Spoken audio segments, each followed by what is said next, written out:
Bom dia para vocês. Hoje, sexta-feira, né? Dia 24 de abril. Hoje vai ser a nossa avaliação de ciências, tá bom? Pega aí a sua avaliação, todos os seus pertences de novo, para a gente mais um dia realizar a nossa avaliação, que eu vou fazer a leitura dela, tá bom? Preparados? Já pegaram tudo? Então vamos lá. Número 1. Leia o texto abaixo com muita atenção.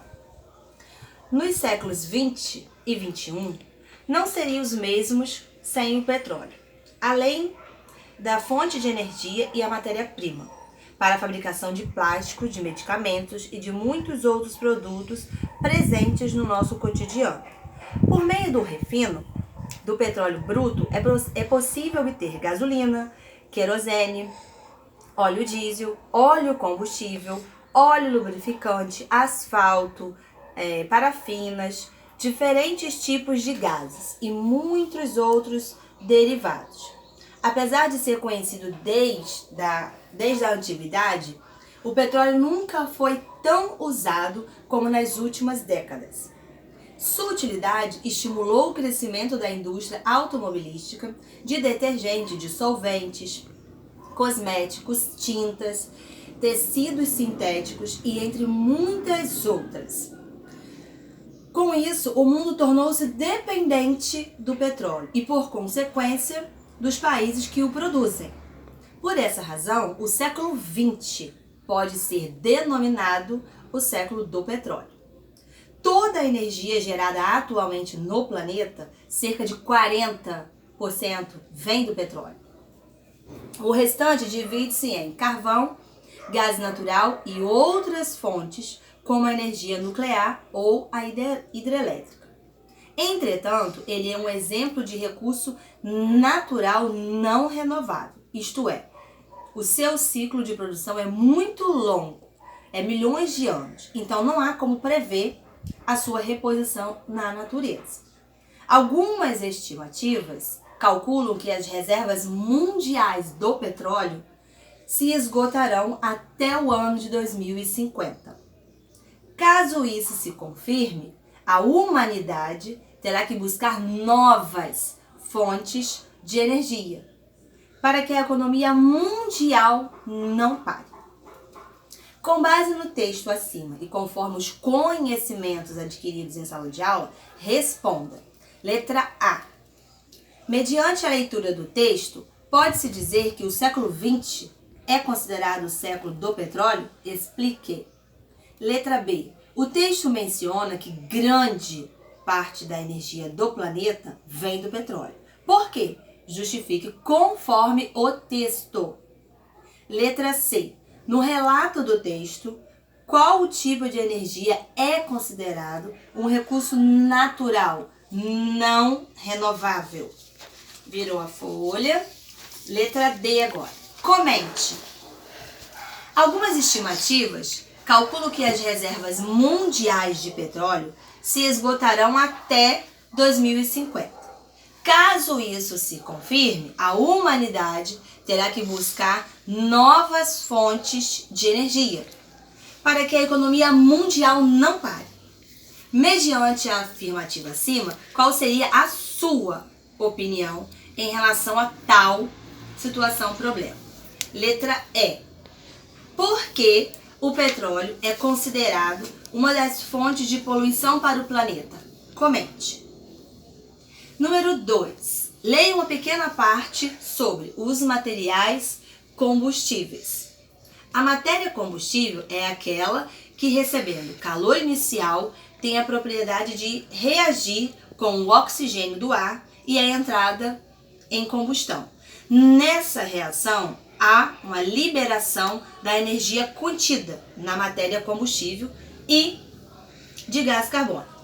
Sabendo disso e baseado em nossos estudos, responda. Letra A. Eu quero saber o que é combustão. Letra B.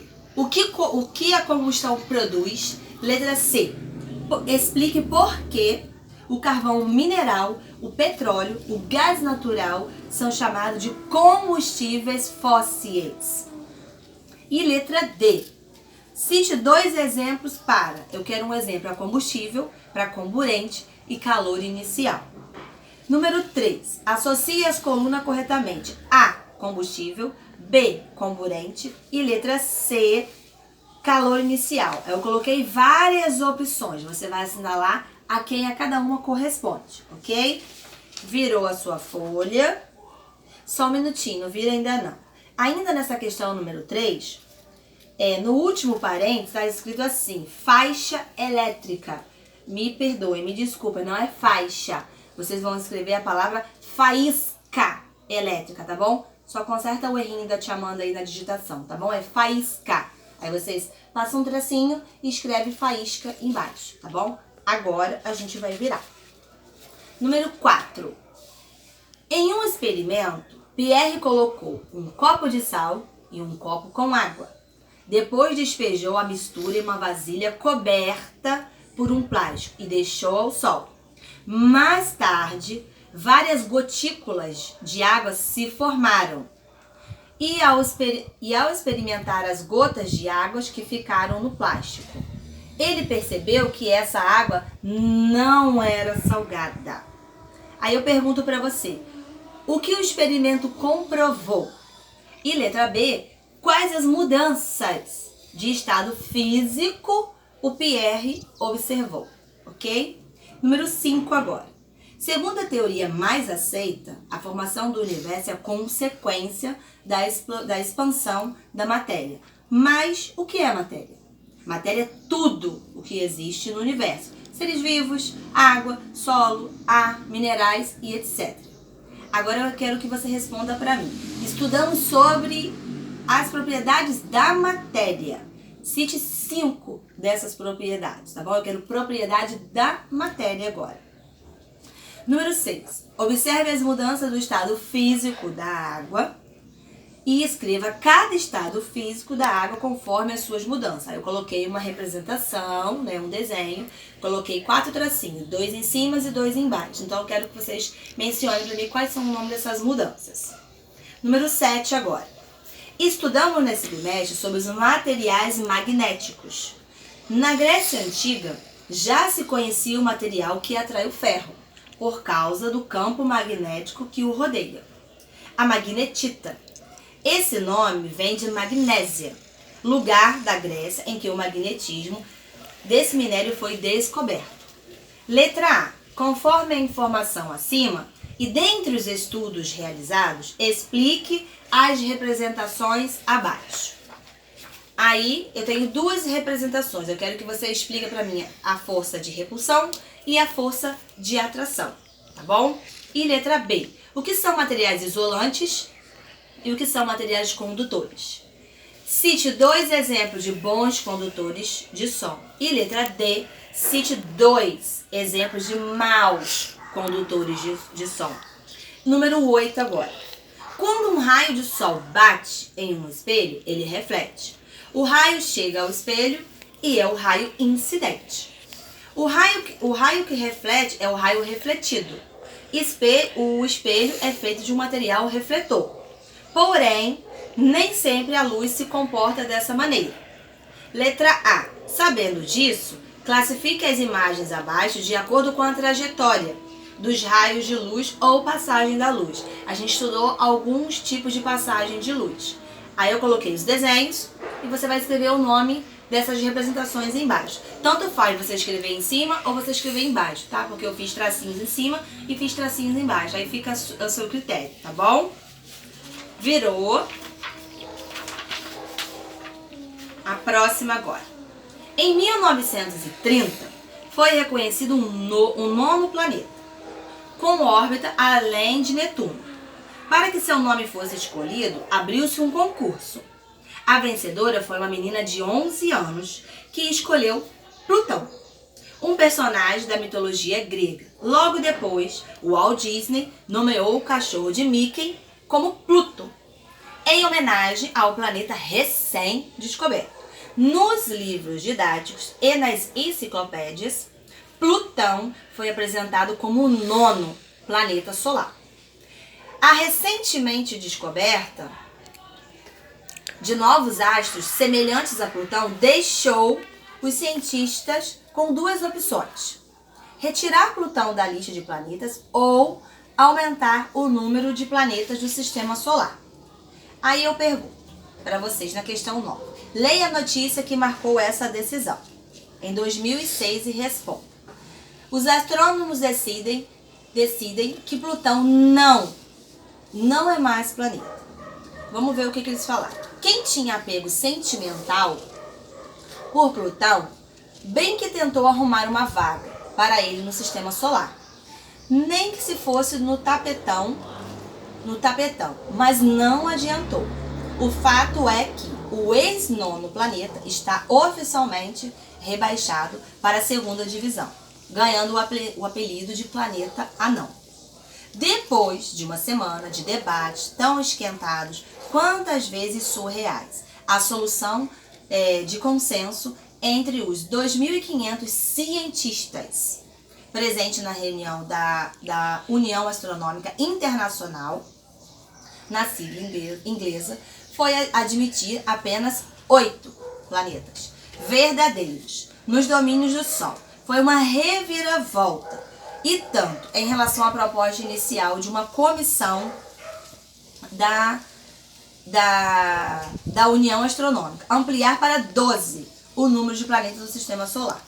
O argumento usado para rebaixar Plutão foi, em essência, baseado na história do Sistema Solar, ao insistir que para ser um planeta, um astro tem que ser não apenas esférico e não estelar, como capaz de limpar a vizinhança de sua órbita. Os astrônomos querem mostrar que a formação de 8 planetas de um lado e Plutão do outro foram bem diferentes. Limpar mesmo os arredores significa ter massa suficiente para continuar engolindo matéria no processo de crescimento, explica o astrônomo Cássio Leandro Barbosa, da Universidade do Vale do Paraíba. Plutão não foi capaz, por exemplo, de engolir outros corpos na sua formação. Nem seu satélite Caronte gira propriamente em torno dele. Eles giram um em volta do outro. Além do mais, sua órbita cruza a de Netuno, que é muitíssimo maior. Assim, ele nunca poderia ser considerado um objeto dominante. Aí eu pergunto: A. Como Plutão é atualmente classificado? B. Grife na reportagem o trecho que explica por que Plutão foi rebaixado. Então você vai grifar lá na notícia aonde que está sendo mencionado essa parte, ok? E letra C. Quantos planetas existem atualmente no Sistema Solar? De acordo com o que vimos em sala, cite o nome de cada um deles. E letra D. De acordo com os seus conhecimentos, como os cientistas descobriram os primeiros planetas? E letra E. Virou a folha. Atualmente, com os novos planetas e estrelas vêm sendo descobertos. E a questão 10. O planeta Terra possui uma forma semelhante à de uma esfera. Além disso, ele não permanece parado no espaço. Um dos movimentos que realiza ocorre em seu próprio corpo. Qual movimento o texto se refere e qual a sua consequência? E o 11, analise a ilustração a seguir referente às camadas da Terra.